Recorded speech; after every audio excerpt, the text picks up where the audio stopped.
when my 8-year-old son unzipped his backpack in that courtroom and said, "Mom, I wrote down everything Dad said," when he thought I wasn't listening, I watched my ex-husband's face turn white as paper.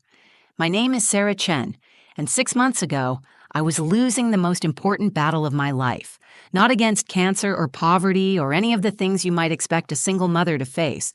I was losing my son to lies, manipulation, and a custody system that seemed determined to believe that two parents were always better than one, no matter what kind of people those parents actually were. Tyler is my everything. At 8 years old, he has these incredible brown eyes that seem to see straight through people's pretenses, and a smile that could light up the darkest room.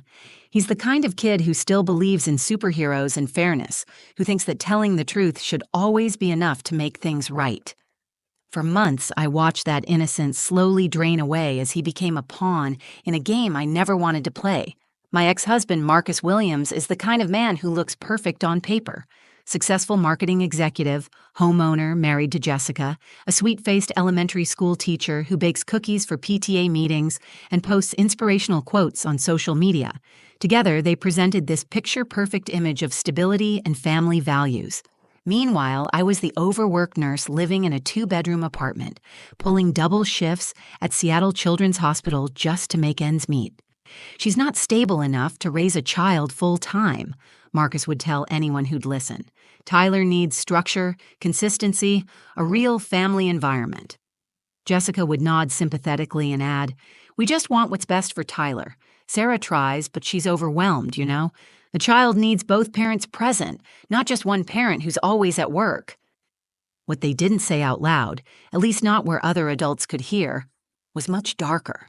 What they didn't know was that Tyler was listening, processing, and quietly documenting every cruel word they thought was safe to speak behind closed doors.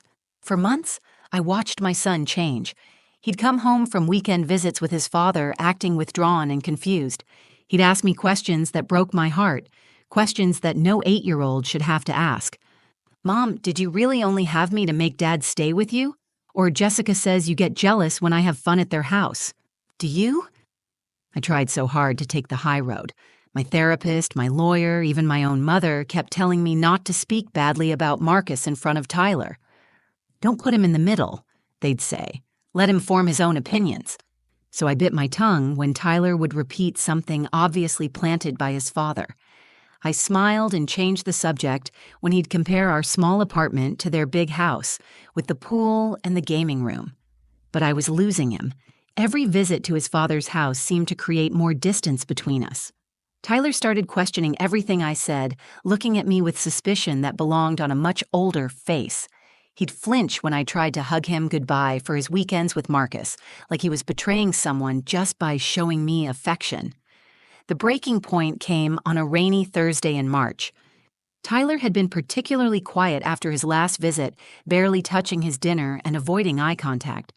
When I finally asked if everything was okay, he looked up at me with tears in his eyes and said something that still gives me chills. "Mom, I know Dad and Jessica say mean things about you when they think I can't hear. I've been writing it all down because I don't want to forget, and I didn't know who I was supposed to tell." That's when I learned about the notebook.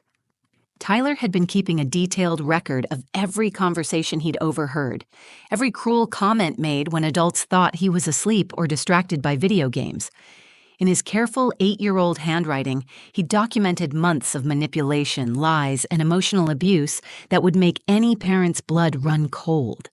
Marcus and Jessica had spent so much energy convincing everyone else that I was an unfit mother, they never considered that their biggest critic might be the small boy they thought wasn't paying attention. They underestimated Tyler's intelligence, his sense of fairness, and most importantly, his love for the truth. That notebook would change everything.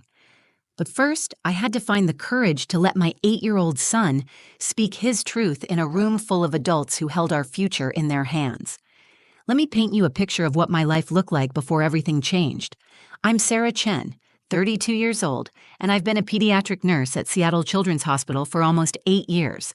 It's the kind of job that either breaks you or makes you stronger, and most days I wasn't sure which category I fell into. My typical day started at 5:30 a.m. I'd make Tyler's lunch, lay out his clothes, and kiss his sleepy forehead before my neighbor, Mrs. Rodriguez, came over to get him ready for school. I worked 4 12-hour shifts a week, which meant 3 days I barely saw my son, except to tuck him into bed when I got home exhausted and emotionally drained from caring for sick children all day. Our apartment wasn't much to look at. 2 bedrooms, 1 bathroom, with a kitchen so small you couldn't open the refrigerator and the dishwasher at the same time. Tyler's room was barely big enough for his twin bed and a small dresser, but we'd made it cozy with glow-in-the-dark stars on the ceiling and his artwork covering every available wall space. The living room doubled as my office, dining room, and Tyler's homework station. It wasn't the suburban dream, but it was ours. The custody arrangement seemed reasonable on paper. Tyler stayed with me Monday through Thursday and spent weekends with Marcus and Jessica in their 4-bedroom house in Bellevue. Marcus had moved in with Jessica just 3 months after our divorce was finalized, and they'd married 6 months later in what Tyler described as the biggest party ever. Jessica seemed nice enough during the brief exchanges when they picked Tyler up or dropped him off. She'd always ask about his school projects and remember details about his friends. I actually felt grateful that Tyler had a stable female figure in his father's house. But something was shifting, and I couldn't put my finger on exactly when it started. Tyler began coming home from his weekends with his dad acting different. Not dramatically different, just subtle changes that a mother notices. He'd be quieter during our evening talks, less enthusiastic about our Monday movie nights, and he started asking questions that felt loaded with implications I didn't understand. "Mom, why don't you have a bigger house like Dad and Jessica?" he asked one evening while we were eating takeout Chinese food on our tiny kitchen table. "Well, sweetie, this apartment works perfectly for us. It's cozy and we're close to your school and my work. Why do you ask?" Tyler shrugged, poking at his lo mein with his fork. "Jessica says kids need their own space to grow up properly. She says sharing a wall with your mom isn't normal for a kid my age." My heart sank a little, but I kept my voice light. "What do you think? Do you feel like you don't have enough space here?" "I don't know," he said, and that uncertainty in his voice worried me more than if he'd just said yes. These conversations became more frequent and more pointed. "Dad says you chose to work so much because you like being away from home. Jessica thinks it's weird that you don't have a boyfriend. She says most moms want to find a new dad for their kids." "Why did you and Dad get divorced anyway?" He says you just gave up on trying to make it work. Each question felt like a small knife twist. Not because Tyler was being mean, but because I could hear other voices behind his words. I started recognizing phrases that didn't sound like things an 8-year-old would think to ask on his own. But every time I considered addressing it directly, I'd remember my lawyer's advice: don't put Tyler in the middle. Don't make him feel like he has to choose sides or report back to you about what happens at his father's house. The worst part was watching Tyler's confidence in our relationship start to waver. He'd hesitate before hugging me goodbye, like he was second-guessing whether it was okay to show me affection. He'd ask for permission to enjoy things we did together, saying things like, "Is it okay if I tell Dad we had fun at the zoo? He won't be mad, will he?" I started walking on eggshells in my own home, afraid that any wrong word or moment of frustration would be reported back and used as evidence that I was the unstable parent Marcus claimed I was. The irony wasn't lost on me that in trying to protect Tyler from the conflict, I was actually letting him bear the full weight of navigating between 2 households with completely different narratives about his family. I had no idea that Tyler was already way ahead of me, quietly documenting the truth that would eventually set us both free. Everything changed on a Tuesday morning in February when I opened my mailbox to find a thick manila envelope with a law firm's return address. My hands were shaking as I read the petition for full custody modification. Marcus was asking the court to award him primary custody of Tyler, with me getting supervised visitation every other weekend. The paperwork painted a picture of me that I barely recognized. According to Marcus's lawyer, I was an emotionally unstable single mother who prioritizes her career over her child's well-being. They claimed I was systematically alienating the child from his father, and that Tyler had expressed significant distress about living primarily with his mother. The petition included statements from Jessica describing me as hostile during exchanges and unable to co-parent effectively. Reading those lies felt like being punched in the stomach. But what hurt worse was realizing that Marcus was willing to destroy me publicly to get what he wanted. I called my lawyer immediately, my voice cracking as I read the accusations over the phone. "Sarah, breathe," my attorney said. "These are standard tactics in contested custody cases. We'll respond with our own documentation, but I need you to start keeping detailed records of everything. Every conversation, every exchange, every behavioral change you notice in Tyler." That same week, Tyler's behavior at school started deteriorating rapidly. His teacher, Mrs. Patterson, called me at work to say Tyler had gotten into a fight with another student and had been caught lying about finishing his homework. When I picked him up early that day, he was sullen and angry in a way I'd never seen before. "Tyler, honey, what's going on? Mrs. Patterson says you've been having a hard time at school." He stared out the car window, his small hands clenched into fists. "I don't know who's lying to me anymore," he said quietly. "Everyone keeps telling me different things about our family." That evening, he asked me the question that broke my heart completely. "Mom, did you really only have me to trap Dad into staying with you?" I pulled over to the side of the road, my hands gripping the steering wheel. "Tyler, sweetheart, where did you hear that?" "I heard Jessica talking to her friend on the phone. She said that's what Dad told her about why you got pregnant." His voice was small and confused. "Is that true? Did you not want me for me?" I unbuckled my seatbelt and turned to face my son, fighting back tears. "Tyler, I wanted you more than anything in the world. You are the best thing that ever happened to me, and I have never, not for 1 second, regretted having you. You were planned and hoped for and loved before you were even born." But I could see in his eyes that the damage was already done.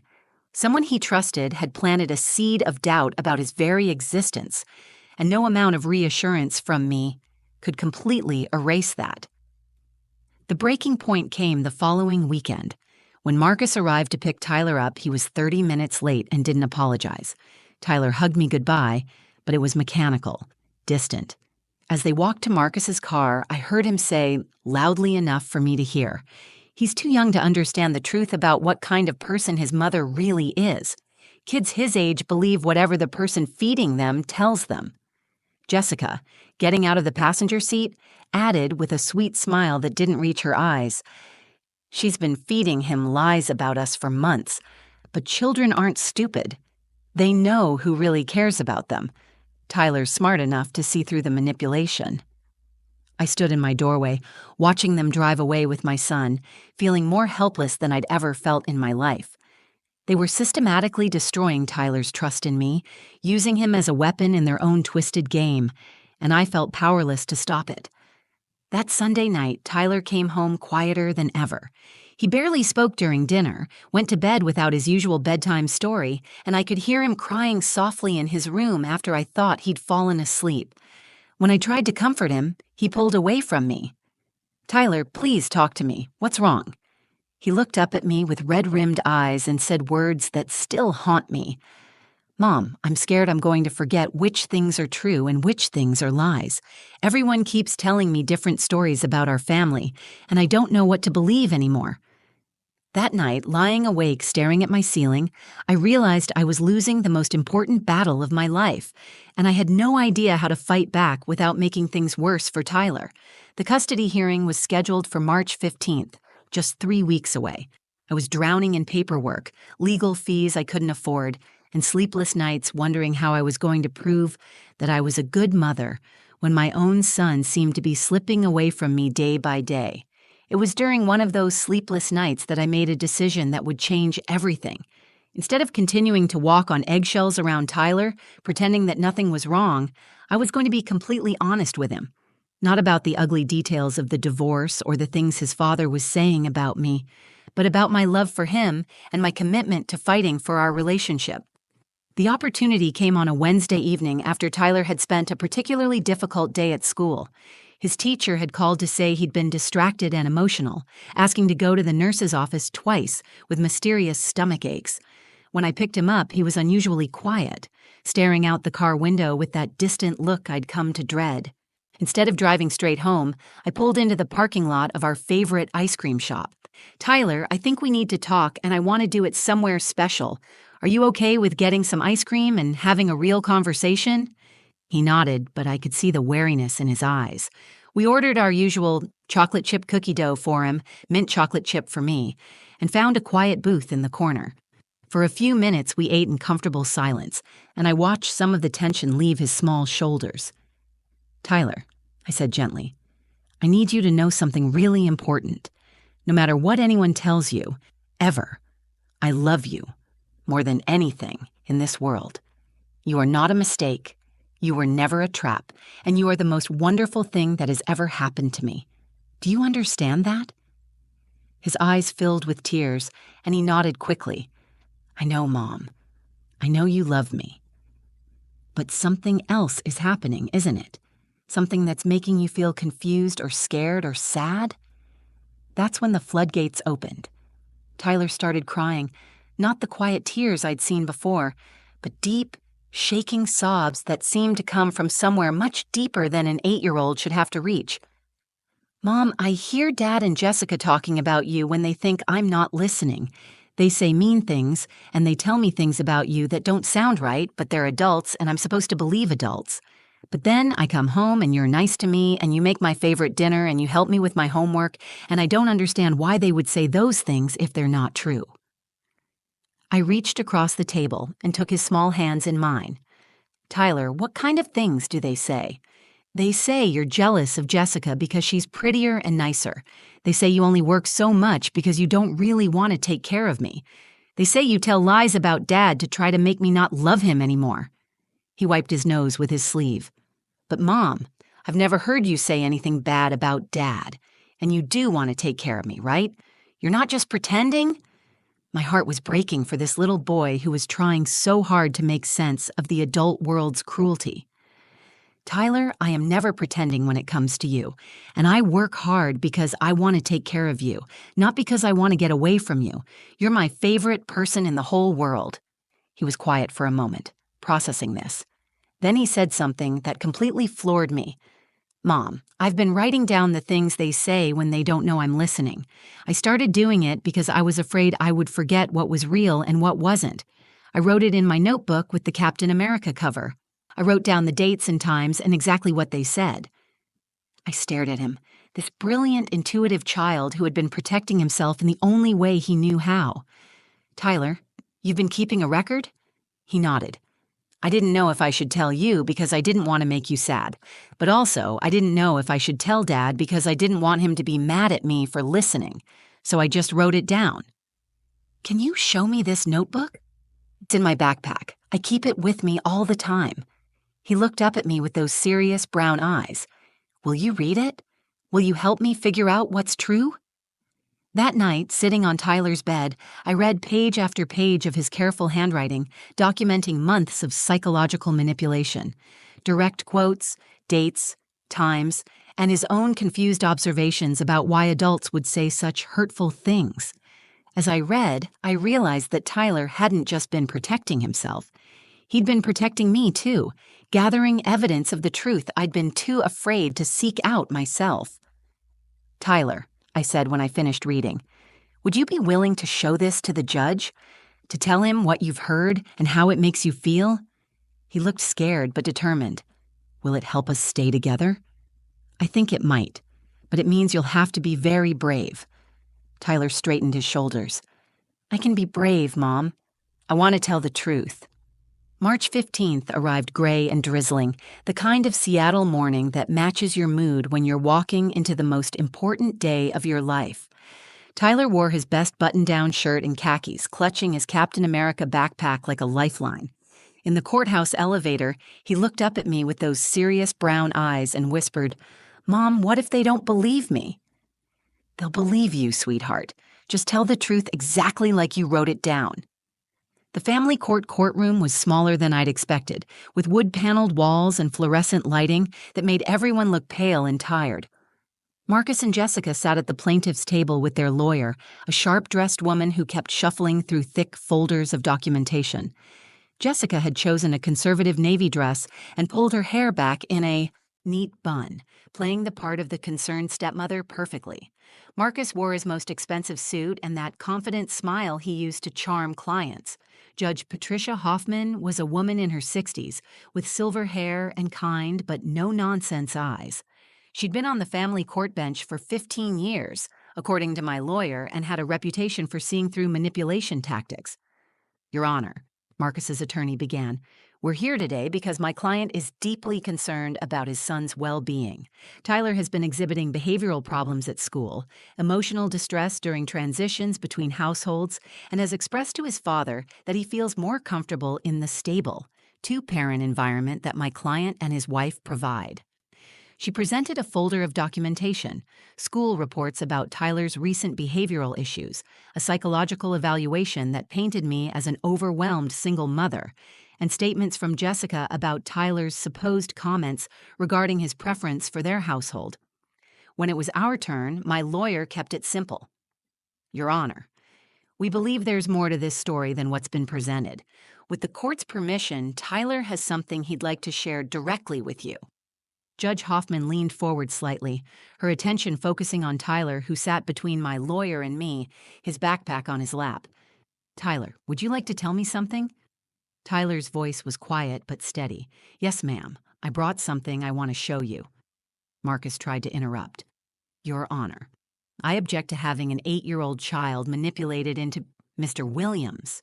Judge Hoffman's voice cut through his protest like ice. You'll have your opportunity to respond. Right now, I want to hear what Tyler has to say.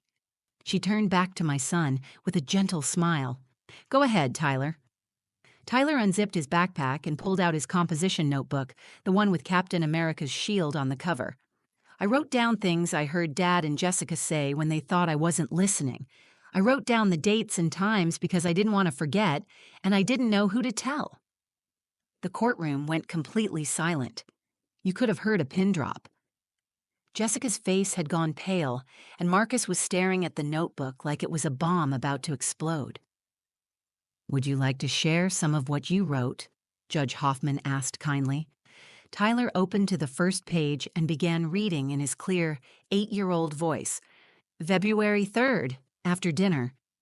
Dad told Jessica that Mom is a loser who can't even afford to give me my own room, and I'll figure out what kind of person she really is soon enough. Marcus shot to his feet. Your Honor, this is completely inappropriate. Children make things up. They mishear conversations. Sit down, Mr. Williams. Judge Hoffman's tone brooked no argument. Tyler, please continue. February 10th, when they thought I was playing Xbox. Jessica said Mom only pretends to love me because she wants Dad's money. Dad laughed and said, at least when I live with them full time, Mom will have to pay them instead of the other way around. I watched Jessica's carefully composed mask begin to crack as Tyler continued reading entry after entry. Direct quotes about how I was jealous, unstable, and didn't really want to be a mother. Comments about how they were just waiting for me to show my true colors so they could get full custody. But the most damaging entry was yet to come.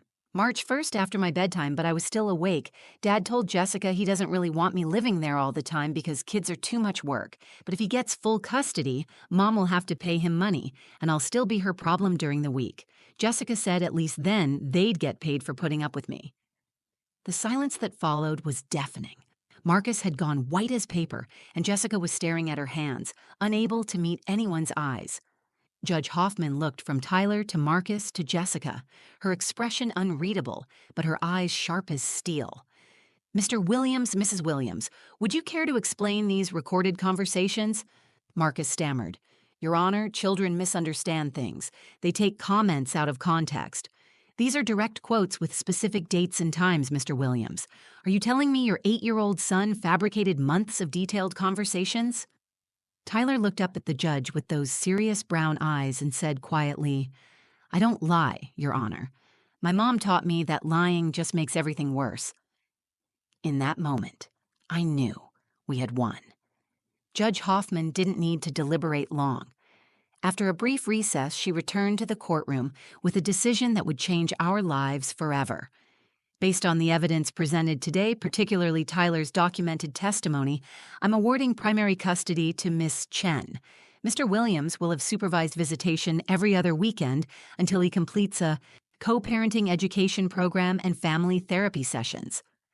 She looked directly at Marcus and Jessica, her voice stern but not unkind. I want to be very clear about something. Children are not pawns in adult conflicts. They are not messengers, they are not spies, and they are certainly not emotional dumping grounds for parental frustrations. Tyler showed remarkable courage today in speaking his truth, and I commend him for that. What I cannot commend are the adults who put him in a position where he felt the need to protect himself by documenting conversations he should never have heard. As we left the courthouse that day, Tyler slipped his small hand into mine and said, "Mom, does this mean I don't have to be scared anymore?" "No more being scared, sweetheart. No more walking on eggshells. We can just be ourselves now." The weeks that followed were like watching my son emerge from a shell I didn't even realize he'd been hiding in. Tyler started laughing more freely, asking for help with homework without that worried look in his eyes. And most importantly, he began talking to me about his feelings without fear of judgment or consequences. One evening, about a month after the hearing, we were making dinner together when Tyler said something that stopped me in my tracks. "Mom, I was so scared that if I told you what Dad and Jessica were saying, you'd be really sad, and it would be my fault. But keeping secrets was making me sad too, and that didn't seem fair." I put down the wooden spoon I'd been stirring pasta with and knelt down to his eye level. "Tyler, you should never have to protect grown-ups from their own problems. That's not your job. Your job is to be a kid, to tell the truth, and to know that the adults who love you will handle the hard stuff." "I know that now," he said, giving me one of his brilliant smiles. "And I like that I don't have to remember which stories I'm supposed to believe anymore." We started going to family therapy together, not because the court required it, but because I wanted Tyler to have a safe space to process everything he'd been through. Dr. Martinez helped us both understand how manipulation works and how to recognize it in the future. Tyler learned that his instinct to document what he heard wasn't just smart. It was a healthy way of protecting his own reality when adults were trying to distort it. "You know what I'm most proud of?" I told Tyler during one of our sessions. "Not that you helped us win in court, but that you trusted yourself enough to know when something wasn't right. You could have just accepted what the adults were telling you, but you didn't. You paid attention to your own feelings and experiences." The most unexpected part of our story came 6 months later. Marcus called me on a Tuesday evening, something that hadn't happened since before our divorce was finalized. His voice was quiet, almost defeated. "Sarah, I owe you an apology. A real one. Not just words because my lawyer told me to say them. Jessica and I are getting divorced. I'm starting to see how manipulative she was, not just toward you, but toward me too. She convinced me that fighting for full custody was about what was best for Tyler, but really it was about money and control." I listened, not sure how to respond to this admission that came almost a year too late. I know I can't undo the damage I caused, to you or to Tyler, but I want to try to be a better father, a real father, not someone who uses his kid as a weapon. Tyler and his father's relationship is still a work in progress. They have supervised visits now that are focused on actually spending time together rather than programming Tyler with Auntie Sarah messages. Some days are better than others, but Tyler is learning that he can love his father while also holding him accountable for his actions. Looking back, I realize that trying to protect Tyler from the conflict by staying silent actually put more pressure on him than being honest would have.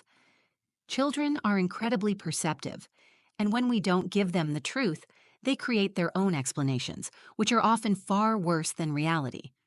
Tyler taught me that sometimes the smallest voices carry the biggest truths. He showed me that children don't need us to be perfect. They need us to be honest, consistent, and brave enough to let them be honest too. That little notebook didn't just save our custody arrangement, it saved our relationship and Tyler's ability to trust his own instincts. Today, Tyler still keeps a journal, but now it's filled with stories about his friends, drawings of superheroes, and plans for his future. And sometimes, when I read over his shoulder, I see entries that make my heart swell. "Today, Mom and I made pancakes, and she didn't seem worried about anything. I think we're going to be okay." We are more than okay. We are home, outro, and call to action. If Tyler's story taught us anything, it's that children are far more resilient and perceptive than we often give them credit for. Sometimes the most important conversations happen when we least expect them, and the truth has a way of surfacing even in the most difficult circumstances. To anyone going through a custody battle or dealing with parental alienation, remember that your children are watching, listening, and forming their own understanding of what's happening around them. Trust their intelligence, honor their feelings, and never underestimate the power of simply telling them the truth in age-appropriate ways.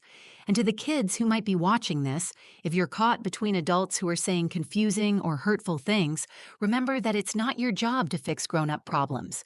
Your feelings matter, your voice matters, and there are always safe adults you can talk to when things don't feel right. Tyler's notebook reminds us that sometimes the smallest acts of courage can change everything. Whether it's speaking up for yourself, documenting the truth, or simply refusing to accept that confusion and fear are normal parts of childhood, your voice has power. If this story touched your heart or reminded you of your own experiences, please share it with someone who might need to hear it. Hit that like button if you believe in the power of truth and resilience, and don't forget to subscribe for more real stories about overcoming life's biggest challenges. Drop a comment below and tell us about a time when speaking your truth changed everything, or share some encouragement for other families going through difficult times. Your words might be exactly what someone else needs to hear today. Remember, every family's story is different, but we're all stronger when we support each other through the tough times. Until next time, take care of yourselves and the people you love.